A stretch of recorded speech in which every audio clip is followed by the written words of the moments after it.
Мен атым Бердишев Мамажан, Баткен областық медиасынан келдім. Менің сұрауым чегараға байланышты болмақшы. Азыр Баткен десек барыбыздың жүрегіміз ауырып тұрады. Жалпы бұл мекенден еліміздің орысы болып қалды.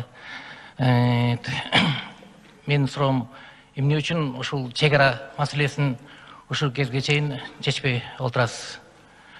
Мынайынан май айында биздин 36 мекендешибиз каза болуп калды. Дагы канчасы каза болуш керек? Анан мына 2014-жылдан бери ушундай жаз, жай келиш менен эле чыр-чатактар, жаңжалдар башталат. Анан элибиз дагы күтүп атат, эмдиги жылы дагы башталып кетпейби экен ушундай депчи. Сиз биздин ушу мамлекеттин президенти катары эмдиги жылы андай окуя кайталанбайт деп кепил бере аласызбы? Атыңыз ким дедиңиз? Мамажан. Мамажан? Мамажан мырза, жакшы суроо бердиңиз. Мен чегараны бүгүн отуруп алып кол коюшуп чечкенге даярмын. Бирок ал бизден зависит этпей атат. Чегара маселеси бул оюнчук маселе эмес экен. Ооба, биздин 36 жаран өлдү былтыр апрель айында. Тажикстан менен болгон кагылышууда ошо 36 жараныбыз өлдү. Бул 30 жылдан бери чечилбей келаткан маселе экен. Биз ага чейин Өзбекстан менен маселени чегараларыбызды такташып келатканбыз. Өзбекстан менен бүткөндөн кийин анан Тажикстанга өтөлү дегенбиз. Ага чейин мен ошо Тажикстандын чегарасы боюнча кагаздарды карай эле келем. Май айында мен улуттук коопсуздук кызматынан баягы өкмөттөр аралык комиссиянын кагаздарын алдырып келдим. Ал жерде 3 талаш тартыш маселе бар экен. Бирөөсү болсо жана 4 көчө менен ошол жана жак өрүк менен көк таш. Ушул жерде 275 метр. Анан кийин Борукка кеткен жол. И үчүнчүсү Баткен району менен Лейлек районунан талаш жерлер бар экен. Бирок алар юридикалык жактан биз аяктан правбыз. Ал эми 4 көчө боюнча менде азыр кагаздар бар болуш керек бул жерде. 4 көчө боюнча 2009-жылы 3-мартта Адахан Мадумаров Совет Безопасности болуп турган мезгилде кол коюп берип салган протокол бар экен, мына ким ондай. Ушул жерди алар биздики деп атат. Мен айтып атам, жок, силердики эмес. Бул жер 100 жылдан бери биз өтүп жүргөн жер Лейлеке. Десем, алар муну бетибизге такап атат. Мына Мадумаров секретарь Совет Безопасностьна кол коюп берген деп атат. Ал мындай кол коюптур. Ошол 275 метр жер Тажикстандык экенин тааныйм дептир, ооба силердики деп бериптир дагы. Бирок кайра 49 жылга бизге арендага берип тургула дептир, деп кол коюптур мына. Ошо менен ушул протокол менен 49 жылга арендага алгансыңар силер деп атат. 12 жылыңар бүттү, 37 жылдан кийин же жабабыз, же кайра сүйлөшүүлөрдүн негизинде узартабыз деп атат.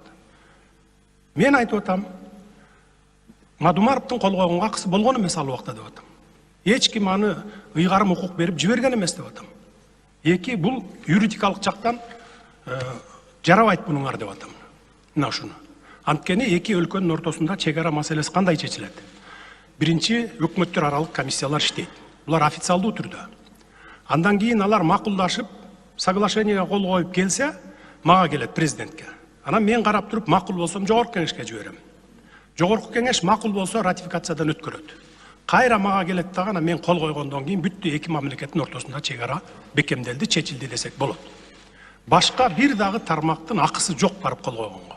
Мен ошого таянып атам. Анын эч ким укук берген эмес. Бул протокол жараксыз деп атам. Бул жерде спор жок. Башка жерди чечели деп атам. Мына ушинтип талашып келатабыз. Эгер чеч, сенде күнөө кетип атат, бүгүн эле азыр эле чеч десеңер, анда чечип кое берем. Чечип кое беребиз анда. Бирок биз буга жол бербейбиз. 275 метр жер эмес, 5 метр жер биз бергенге акыбыз жок. Бул менин менчик жерим же сиздин менчик жериңиз эмес, бул элдин жери. мамлекеттин жери. 100 жылдан бери ошол жерге каттап жүргөн жер. Эгерде ушул менен чечиле турган болсо, анда 37 жыл деле көз ачып жумганча эле өтүп кетет. 37 жылдан кийин ал лейлек толук анклав болуп калат. Ушуга макул болуп чечебизби? Жок, бул юридикалык документ эмес деп биз ушундай талаш тартышыбыз бар. Андан сырткары ошол эми ачык эле айтып коеюн, эми кеп болуп кетти. Лейлек менен Баткенде 210 000 гектар жер талаш жер деп атат. 1924 жылы бул жерлер силерге өтүп кеткен деп атат. Ушуну менен биз ушу жерди бересиңер деп атат. Мен айтып атам, жок, силерге бул жер өтүп кеткен болсо, бизге өтүп кеткен болсо 24 жылы. Анда 24 жылы биздике мургап өтүп кеткен деп атам силерге. Ал жер 3 миллион гектар жер. Анда аны бергиле, анда биз силерге бу жерди берейин. Бу жердеги элди мен ошол жака көчүрүп кетейин деп атам. Жок дейт, андай эмес дейт. Жок, бу жер биздики. Мына ушул эле маселе. Болбосо биз бүгүн чечкенге даярбыз. Бирок сразу айтып коеюн, өкмөттөр аралык комиссия иштеп атат. Мына бүгүн эртең Душанбеге барышат комиссия дагы. Өткөндө 8 километрден ашык жерди дагы өлчөп келишти. Кудай буйрса, мен ойлойм, тынчтык жолу менен, сүйлөшүүлөр жолу менен биздин эле тарапка же Тажикстандын эле тарабына оодарбастан эки жактын тең кызыкчылыгын бирдей карап туруп, анан чечебиз. Бирдей карап туруп, анан чечебиз.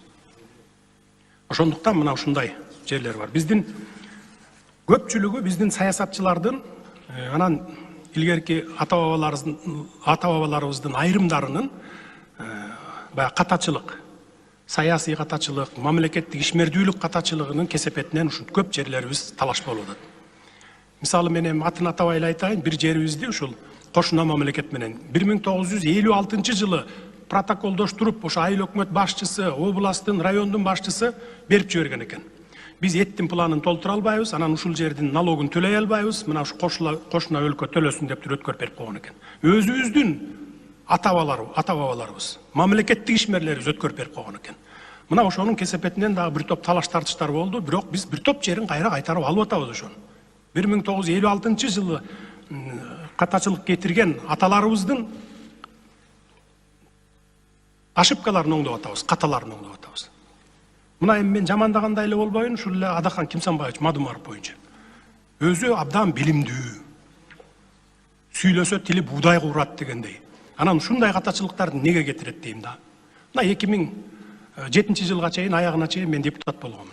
Каркыраны мен бербей, чырылдап, өткөрбөй койгомун такыр. 10 чакты жол алып келишкен парламентке. 2007 жылдын аягында бизди депутаттыктан таратып ийди.